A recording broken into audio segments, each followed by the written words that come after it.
Good morning, everyone. Good morning, good morning, good morning. Welcome to the Triangle Center for Spiritual Living. As you can see, I am ready for our luau this afternoon. Someone told me it looked like I had gotten laid. Oh, did I say that in my outside voice? I really didn't mean to. I'm sorry. Welcome to those of you who have invited us into your homes through the technology of Facebook Live. Thank you very much. Thank you very much. We appreciate it. And welcome to those of you who are first-time visitors. Please raise your hand. I know we have one. Yay, welcome, welcome so very, very much. My name is Reverend Dusty. I am and have the privilege of being the spiritual director of this amazing community.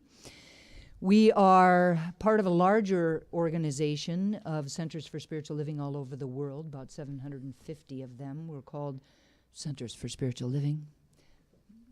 Lack of something more interesting. Although it's kind of hard to say, you know, so if you're if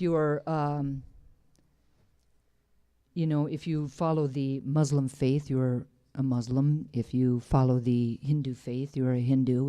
If you follow we used to be religious science, so then we were religious scientists. Now we are Centers for Spiritual Living. Hi, I'm a Center for Spiritual Livingist. And I am so happy you're here with me today. This makes it a little awkward, but nonetheless, it is still an amazing teaching. We believe that there is one God, that one God is within us and surrounding us, that it is benevolent, that it is more than willing to give us the kingdom of heaven on earth, and that it is a creative power, right? God created everything that we see, everything that we can't see. It is everywhere at all times.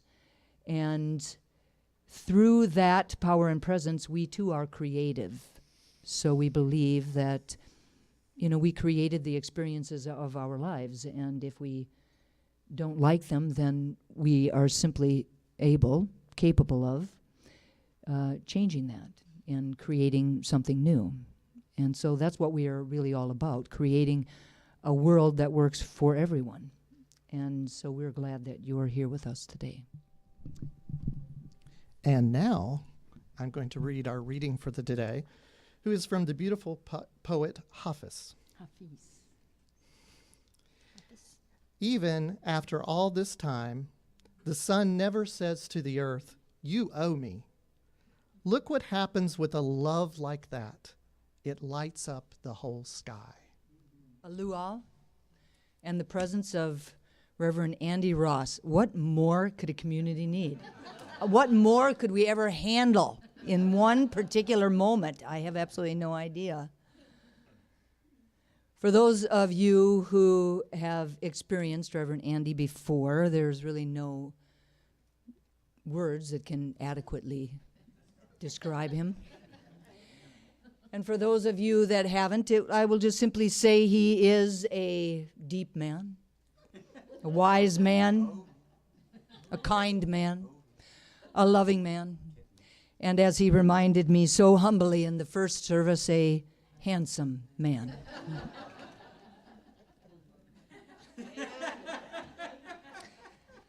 We are truly, truly blessed by his presence and his wisdom today. So please help me welcome Reverend Andy Ross.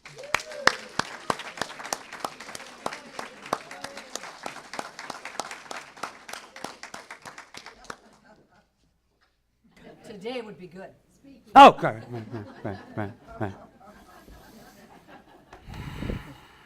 One of the things I've learned, the more I do this, is that I should take my time and breathe it all in. My wife says I constantly want people to look at me and listen to me. And now you have to. Well, I guess you don't have to look. You can close your eyes and just listen to my voice, which is your voice, which is our voice.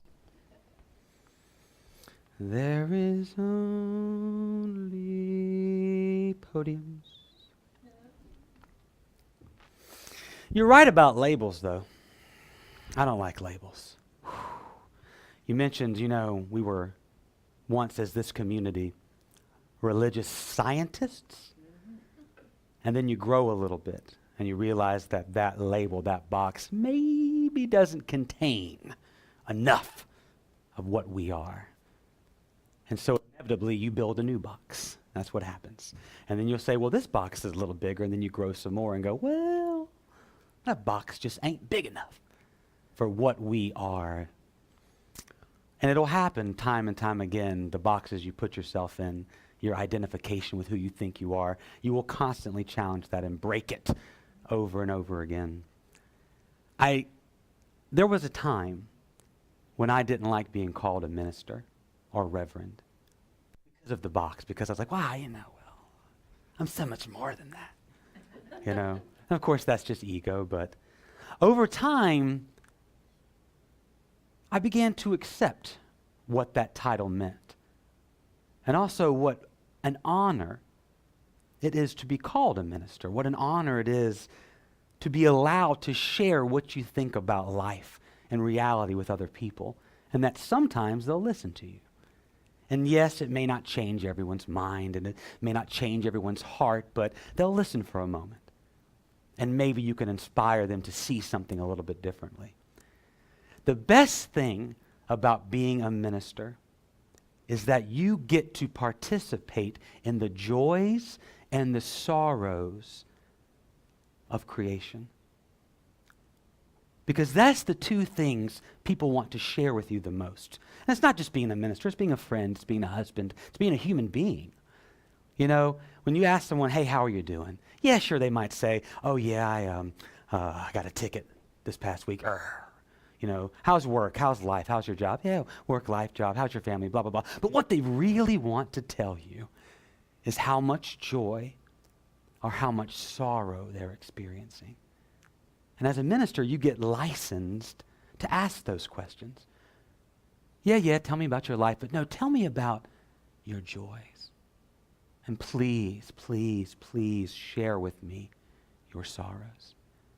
Give me the deepest part of you, and let me walk with you in that. I've talked to a few of you today about some of the sorrows and some of the joys in your lives, and I am reminded that in the midst of sorrow, and that in the midst of darkness, and in the midst of joy, love is here.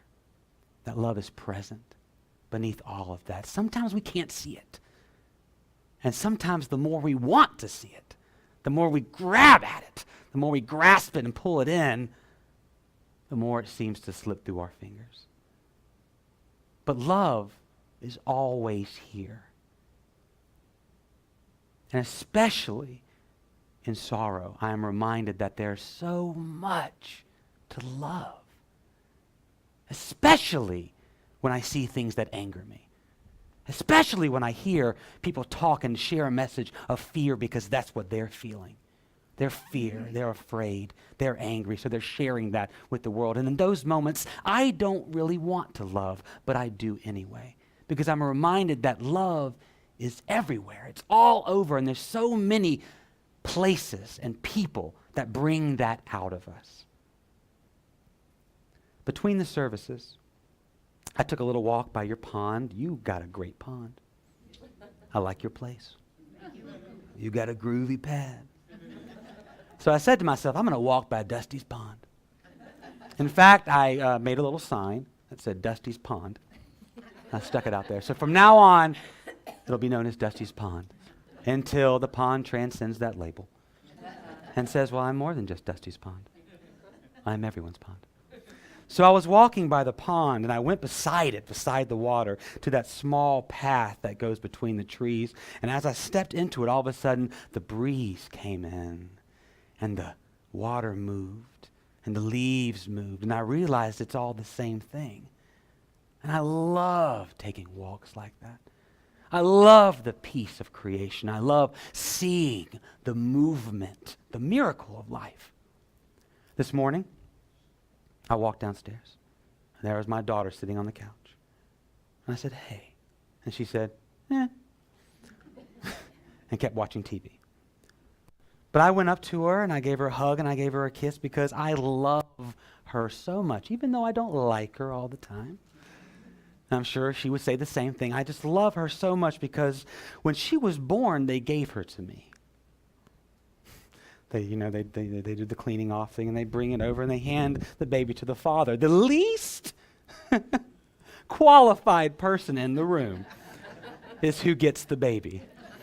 Not the woman who grew the child for 9 months, giving life through her to that. Not the doctors who've trained and studied this for years on end, but the one guy in the corner like this. Here's life. But as soon as you hold your child for the first time, I'm sure a lot of you know, as soon as I held her, all time stopped. And I'm still experiencing that moment right now because I love her and the gift of creation through her. I love coffee.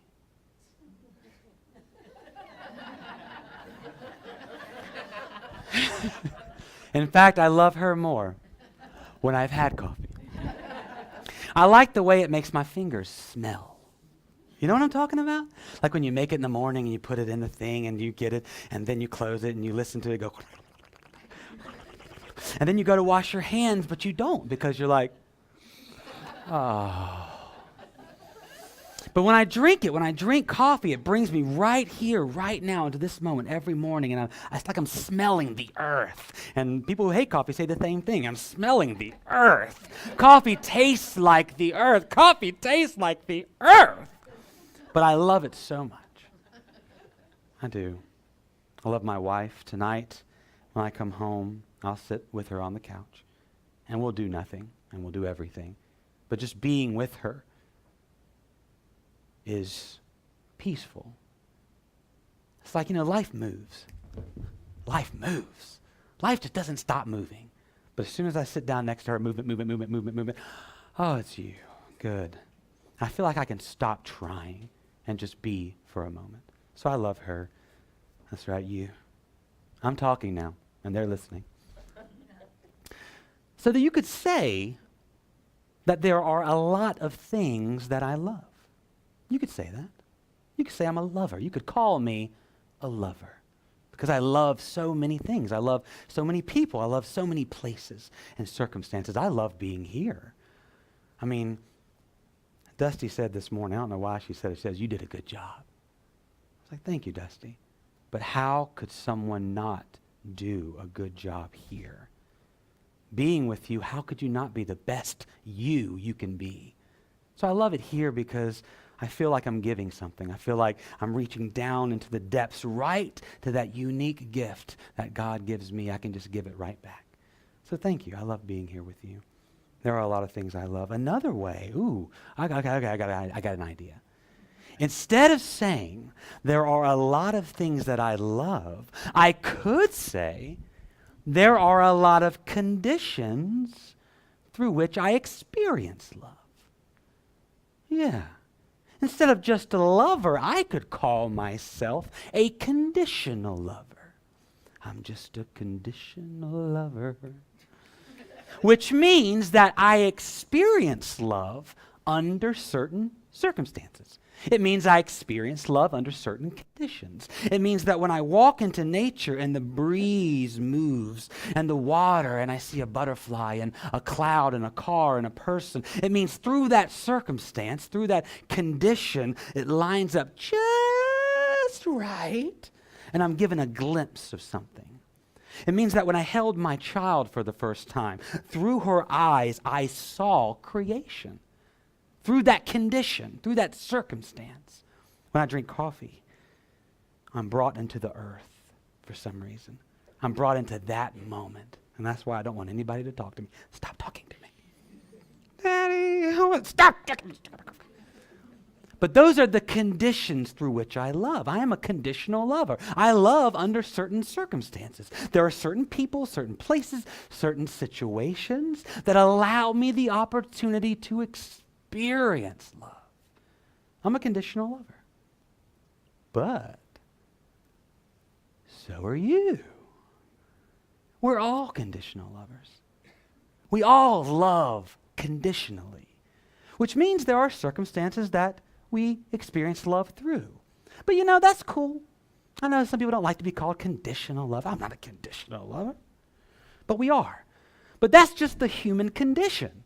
That's what it is to be alive. We experience everything conditionally. Look around you. This is a groovy moment, isn't it? But it's so groovy and so miraculous because there are circumstances here which have never been and will never be repeated. The conditions that are surrounding us are a miracle because this is the only time this is going to happen. This will never happen again, so you better wake up. You're awake. I'm so sorry. I'm awake. That's how I wake my children up. I sneak in softly. Wake up! These conditions will never be repeated. The walls, the way they feel, the lights, the people in the room, the texture of the air, the smell of coffee on your fingers. This is all a miracle of circumstance, a miracle of conditions. And of course, we as human beings share a condition. Every single one of us, no matter what our skin looks like or who we fall in love with, we are all human beings, meaning we get to share the human condition. Because we're experiencing life through the human vessel. I only can touch you because my body allows me to. I can only see you because my body allows me to. I can only smell you because my body allows me to. The yoga master, someone told me his name, Patanjali. Oh, what a great name. You're destined for greatness. Next time you have a child, name him or her Patanjali. And they'll be destined for greatness. They will not be dishwasher Patanjali, although that's a groovy job too, very important. They'll be spiritual master Patanjali. Patanjali said that through yoga we extend out, or actually through life, we extend out these feelers in every direction. Our senses send out little feelers and they attach to the world around us and bring back information. Of course, he said through yoga and meditation, you send those feelers inside and discover what's in here. But that's the human condition. We experience everything through circumstances. And those circumstances are a miracle because they'll never repeat and never be the same. It's pretty amazing.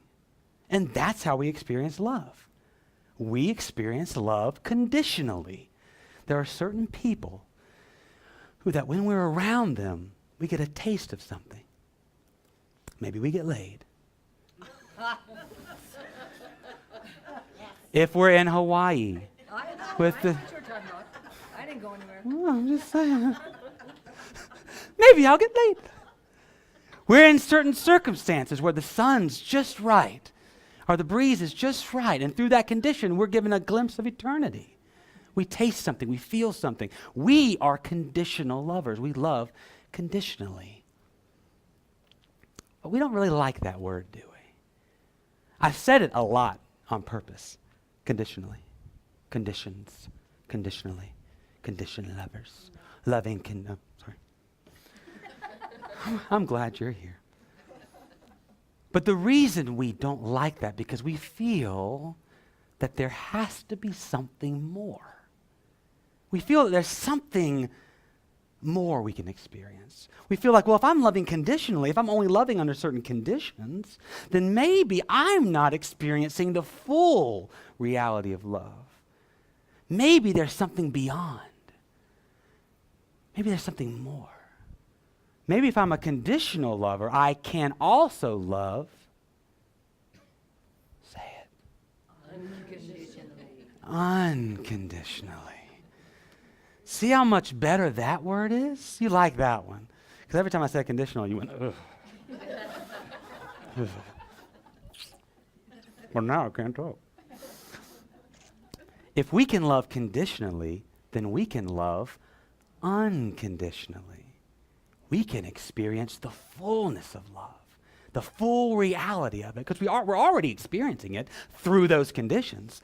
But if we access it, maybe we can love all things. Even the things we don't like, even the things that make us angry, even the things that make us afraid. And anger and fear, really the same thing.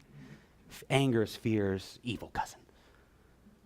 But maybe we can love all things, and maybe we can move with the unconditional reality of love. We have stories about people who do this all the time. Buddha, Mahatma Gandhi, Mother Teresa, Jesus, my man, Master J.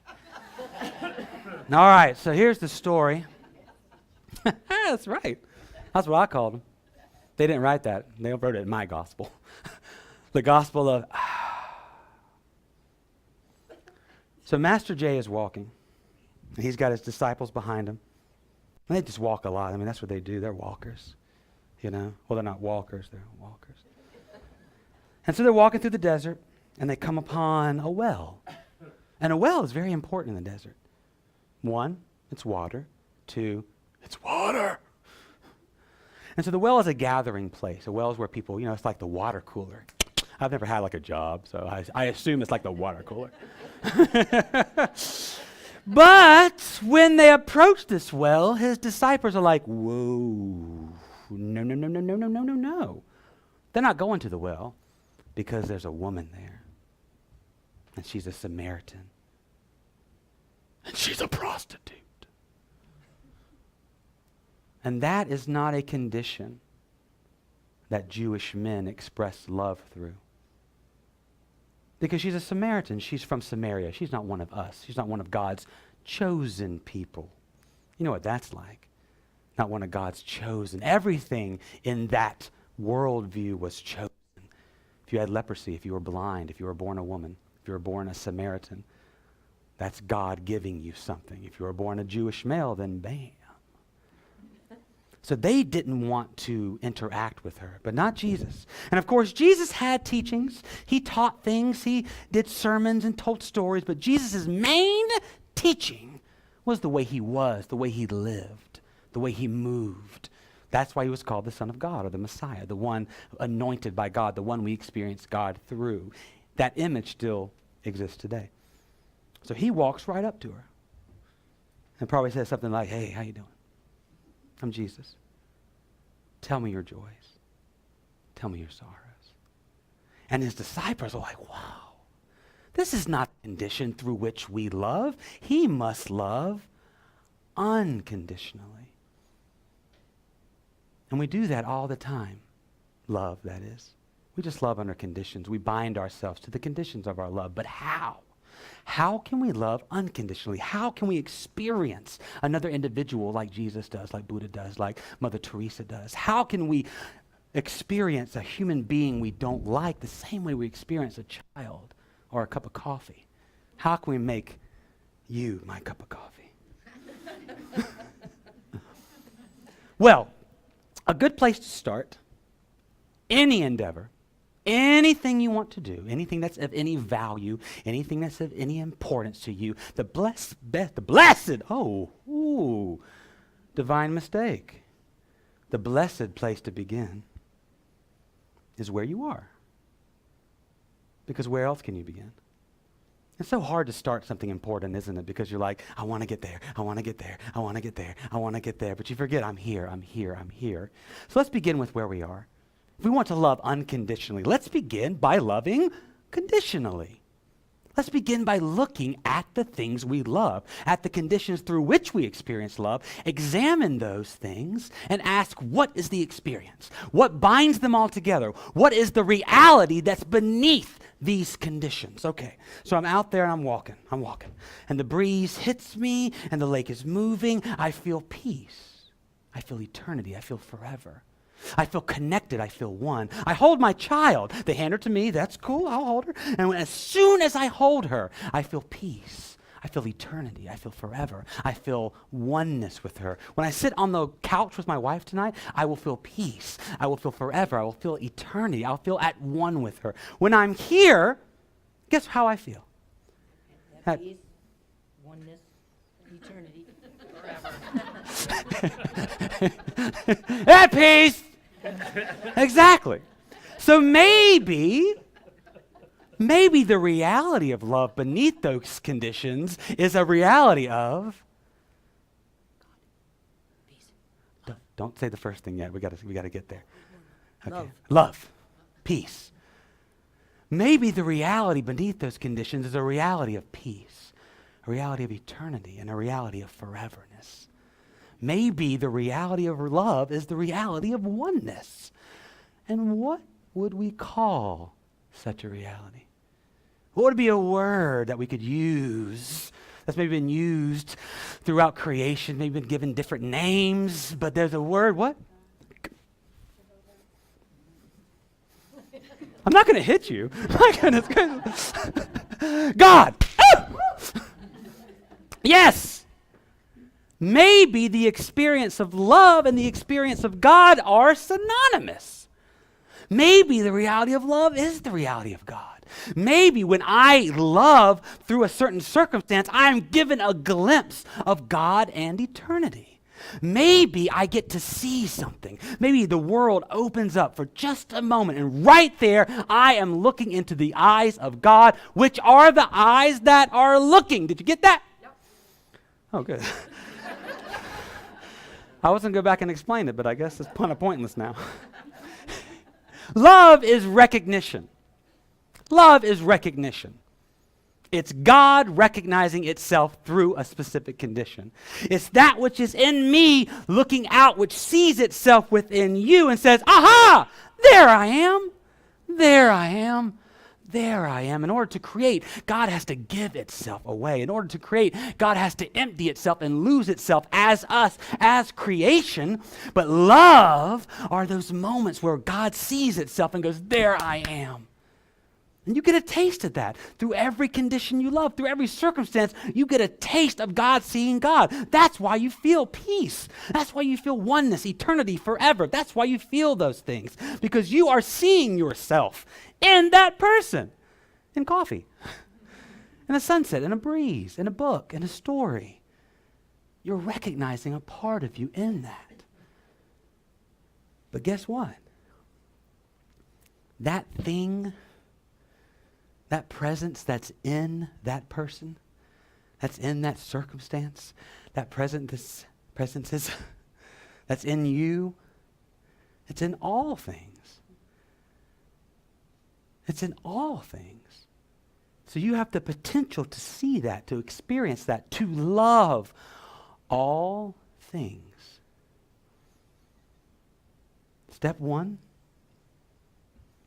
we already went over it. Start with where you are. Step one, examine the things that you love. Look at them, really look at them, and ask yourself, why do I love these things? What is the experience that's beneath holding my lover's hand? What is the experience that's beneath the coffee, that's beneath the breeze?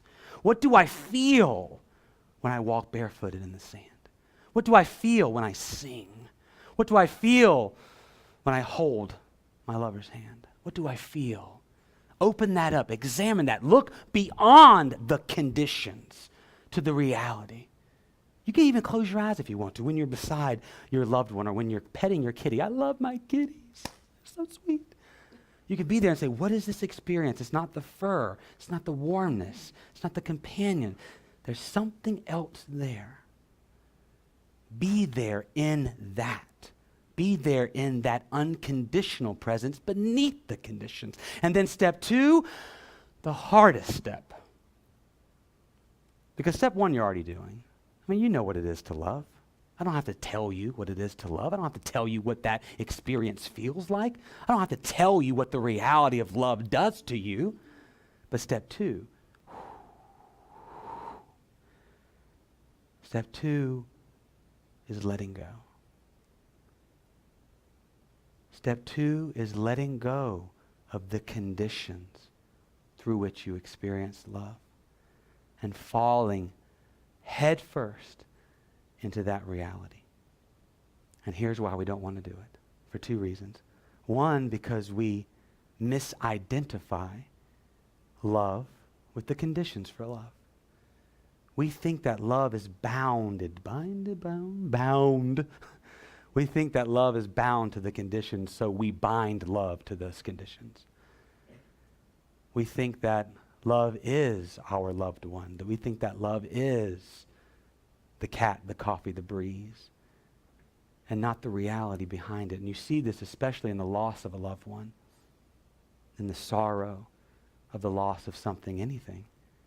Once you tie love to something or someone and that person changes, the reality of that person changes, then you think that love is gone, but love is not gone. The vehicle for love is gone. So we hold on to the conditions because we think those conditions are love. But no, love is beyond those conditions. Love is beyond the small circumstances. The second reason we hold on, the second reason we have trouble letting go is because we want to change the things we don't love or don't like. And we think that we have to change them to love them. But no, you have to love them to change them. You dig it? Yes. You don't change something to love it. You love it to change it. We think that if I don't like something, if something angers me, something makes me afraid, if there's something, a condition on this planet or in this country that I don't like, we think I have to change it first, and then I can love it. Oh, if you were just a little different, I'd love you. Oh, if you just changed your mind a little bit, I'd love you. Oh, if your opinion was more like my opinion, I'd love you. Instead of saying, I love you, what is your opinion? Instead of saying, I love you, and I disagree with you. You have to love first. I'm going to tell you a secret. It's very important. Very important. It is not your job to change the world. What a relief that is. How many times do you wake up in the morning and the first thing you say is, I'm going to change the world? I do every morning. So I'm going to go out there. What are you doing? Changing the world. Oh, coffee first. How many times do you keep yourself up at night? How much worry do you have over your desire to change the world? But that's not your job. You don't have to change the world. You just have to love it. And by loving it, you change it. Man, that's a relief. It feels so good when I know that all I have to do is love. All I have to do is find that reality that's in me that's also in you and share that. All I have to do is express love. All I have to do is tap in to that presence that's within me and walk with it, which is step 3. After you let go, walk with love. Be love. Become the conditions through which other people experience love. Damn right, amen. Become a beacon. Become a light. Become an expression of that. And that's how you change the world. Jesus said a few things. Yeah, they're great. Buddha said some stuff. I love reading about it. I love thinking about it. But mainly they just were. One time Buddha was sitting there with his Sangha, the community, and he held up a rose, and one person became enlightened. Not because of the rose, because of the one who was holding it up. Because, you have something that I have. And you love unconditionally. So that means I can love unconditionally too. I just have to let go and be that. And the groovy thing is you already are that. You're just holding on. We did this image earlier that I thought was really cool. It's like you're over a pond and you're holding on to a limb of a tree. And you're saying, I can't fall. I can't fall. I just want to fall. How do I fall? Well, the answer is stop doing what you're doing. What am I doing? You're holding on. Oh, there I go. And then you fall. You're already loving unconditionally. You just have to let go and be that love. It's scary. Love is vulnerable. Love is to open oneself to the full experience of living. You have to be ready for it, which you are. Oh, Mike's on this side, which you are. Whoa.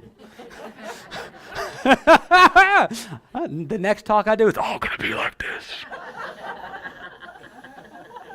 This morning I woke up and I took a nice peaceful walk with some coffee. But you already are that. And you're ready for the full experience of love. You are ready for the full experience of living. And then the kingdom of heaven opens and it's everywhere. You're not always going to like what you see, but you're going to love what you see. Because it's right there. You can see it. You can feel it. And then you become that and you give that away because you got plenty of it. Your surplus is full. And after giving it all day, guess what? Your surplus is full. And after giving it all week, guess what? Still full. Still full. Thank you so much for listening. I really appreciate it. Thank you.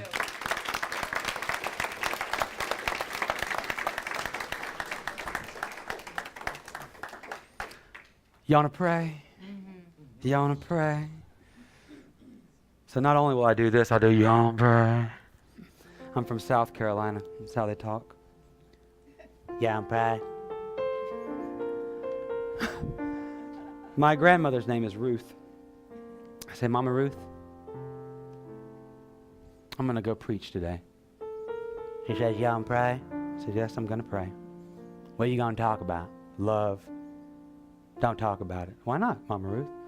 Because there's no words, just love. Just go there and love. Yes, ma'am. Yes, ma'am. So let's begin where we are. We're in a room, I think. Yeah, there are walls. So if you look around in this room, you'll notice that there are certain conditions here. Music playing. Thank you, Cindy. There are lights. And there are people. All these beautiful expressions of being. This is moments of miracle, isn't it? I mean, this will never happen again. Can you believe that? This will never happen again. And we love it. Well, I do. So we begin right here where we are, and then we close our eyes. Where did the walls go? Where did the lights go?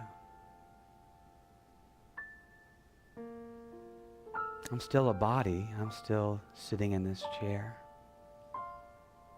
My feet are still on the ground. I'm hot. I'm sweating a little bit. So I'm still conditional, but there's something else. There is something else. Right there.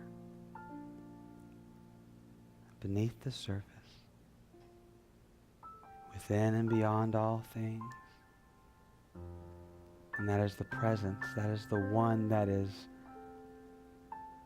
looking through your body. That is the one who is sitting in this chair through your body. That is the oneness that is spread upon this earth.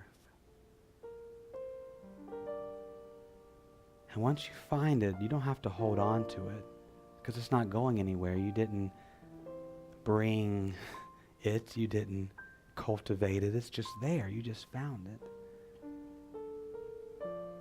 That presence of peace and love and God, miracles and creation, stillness. So we sit in that and we know that that is what we take with us. We know that this is the experience of God through me and that I can love all things because all things have this peace and this consciousness and this being, this joy. I am all things. I just am.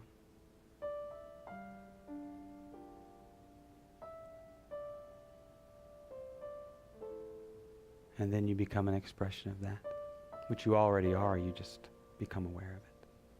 Just become conscious of it. And then you open your eyes and guess what? It's still here. There are walls again. There are people again. There's music again. But what has really changed? Nothing.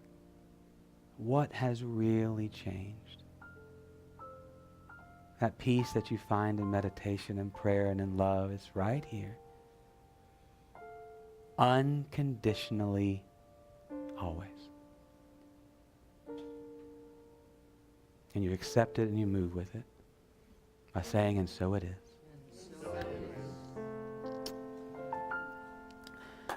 So thank you. Oh, thank you. You want me to say something? I want to tell you about something. I spent the last year screaming and crying in the night, sometimes very, very late, trying to allow a theology to come through me. And this is what I came up with. It's the very beginning of a new way, I believe, to look at God and creation. It's a new way based on everything we know. I call it a theology for the here and now. Why? That's a good reason. Because it's a theology for the here and now. That's what it is. Yeah. I call it a theology for the here and now for two reasons. One, because it honors the here and now, which is the place all theology begins, here and now with the eternal moment. But I also call it a theology for the here and now because it embraces everything we've come to know as a species, as a humanity. It embraces evolution and psychology and sociology and the wisdom traditions. I know that my ideas about God are bound, or they're limited, but I wanted to entertain the biggest ideas possible. I wanted to figure out some way to talk about God and creation that was as expansive as we have become as a people. And this is what I stumbled upon. And I'm very, very excited about it. I'm teaching it every Thursday for the next 6 weeks. We'll talk about the illusion of time and creation and suffering and religion and spirituality and spiritual practice, and we'll talk about death. And I'm very, very excited about it. I think it's very transformative. The question, why is God, burns in me and has changed me. So I'd like for you to join me in that, if you are able. Every Thursday, I think it's 7. Every Thursday at 7, and you can sign up in the bookstore. So please join me, and thank you again for listening. I appreciate it.